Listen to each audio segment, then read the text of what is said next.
Welcome to this explainer. Today, we are diving into what is essentially a masterclass for teachers and instructors who are ready to make that massive leap from traditional teaching into a true mentor and facilitator role.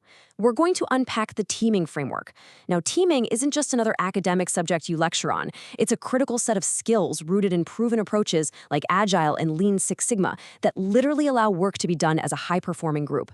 If you've ever wondered how to fundamentally change your relationship with your students, how to actually turn them into self-sufficient, collaborative problem solvers, well, this is your blueprint.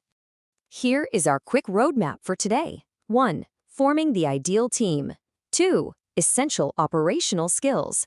And 3. Core interpersonal skills.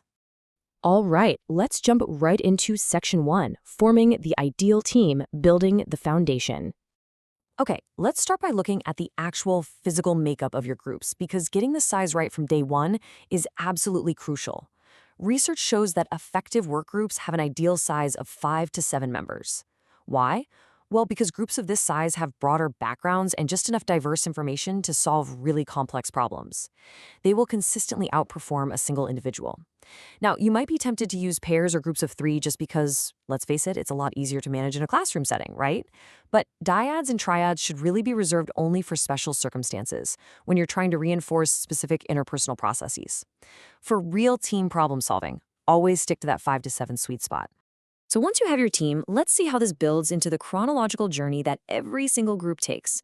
You see, even the most successful teams go through different behavioral stages as they evolve.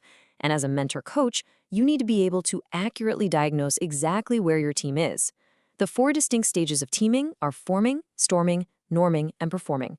Knowing these allows you to step in, clearly explain to the mentees what they're currently experiencing, and provide the exact guidance they need to get back on track. The very first stage is forming.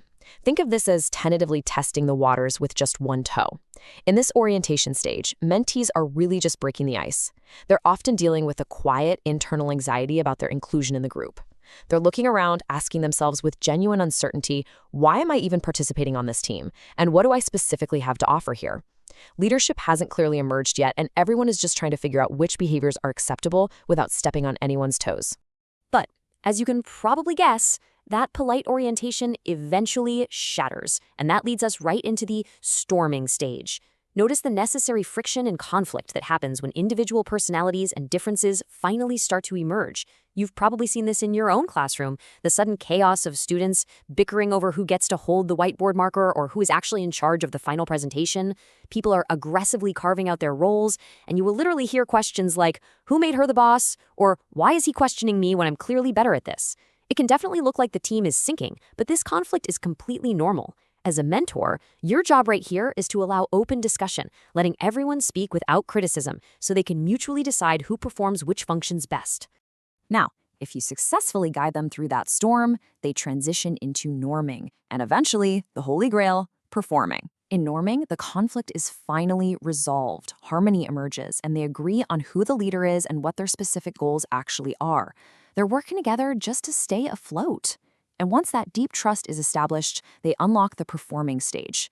This is a massive relief for everyone. This is where the team becomes highly cohesive, energetic, and overwhelmingly productive.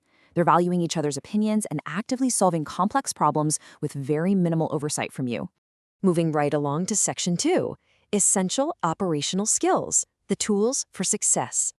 Okay, before a team can make any sort of decision, they need options, and that obviously requires brainstorming. But brainstorming in a teaming environment has rigid yet completely freeing rules. A fantastic way to practice these rules on day one is by having the group brainstorm a team name. It's low stakes and highly engaging. You absolutely must encourage freewheeling. No idea is too silly. Crucially, there is absolutely no discussion, no judgment, and no criticism allowed during the generation phase, not even a groan or an eye roll. You want to encourage members to hitchhike or build upon other people's ideas and make sure every single idea is written on paper for all to see. This free-form approach equalizes involvement and generates incredibly original solutions. But how do you know if the team is actually collaborating effectively? Well, you use process observation. This is a vital diagnostic tool. In this specific framework, a designated team member acts as an active participant, but they are simultaneously observing the rest of the group. They engage in the task, sure, but they also keenly watch for specific behaviors during the discussion, taking mental or physical notes. At the end, they report back completely objectively, saying, Member A did this, Member B replied that, strictly avoiding guessing what was in people's minds. The whole team then discusses what behaviors they want to encourage or discourage moving forward. Now, before these tools even begin to shape decisions, remember to always frame your operational meetings with bonding rituals. You want to start with a detailed check-in to open the meeting, asking sample questions like, "How are you feeling today?" just to gauge the room. And you end with a checkout for closure, clarifying the learning that took place and always remembering to honor the pass rule if someone isn't quite ready to share.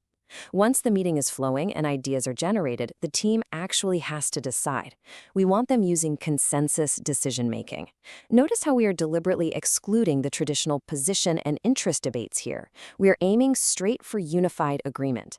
Now, consensus can take a really long time. It requires thorough discussion of the topic, putting absolutely all ideas on the table. But the benefit is massive. Once consensus is reached, implementing that decision is incredibly fast, and it builds deep, lasting team trust. The real secret to consensus is that it does not require 100% enthusiastic agreement from every single person in the room. A participant can either fully agree or they can simply state, I can live with the decision. This means they might have some personal reservations, but they agree not to block the team's progress. A live with it vote is a completely valid, powerful way to achieve consensus and keep momentum going. However, a single definite no vote means the process stops entirely and more discussion is required. And that brings us to Section 3, Core Interpersonal Skills, Sustaining Team Harmony. Getting a team on track requires serious ground rules, and in this framework, we call them the Foundation of 5. As a mentor, you must relentlessly model these. Number 1, treat others the way you want to be treated, using calm, objective language. Number 2, walk the talk, because failing to live what you say destroys your credibility instantly. Number 3, value another's views and worth. Number 4, be part of the solution, not the problem, leaving all that negativity at the door.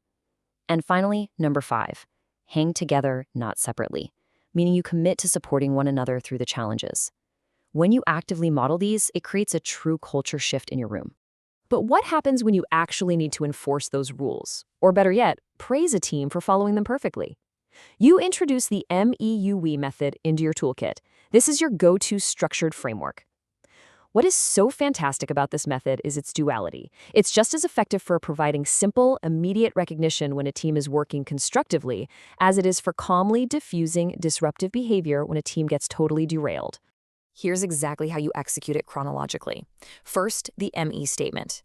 You approach the group and calmly state the specific behavior you observed. Second, the U statement. You invite them into the conversation by asking the mentees to share their view on the situation. And third, the WE process. You explore possible solutions or detail the positive lesson together as a unified group. So for example, if you're addressing a disruption. ME, I noticed you talking over Sarah. U, can you share your view on that? WE, how can we ensure everyone gets a fair turn to speak? Taking the pure accusation out of the process allows the team to collaboratively fix their own issues while still feeling completely supported. So, we've covered the structure, the tools, and the rules of the teaming framework. My final question for you to really reflect on is this. Which stage of teaming is your classroom currently stuck in, and what operational skill are you going to use tomorrow to move them forward? Thank you so much for joining me for this explainer. Now go out there and start building some incredible teams.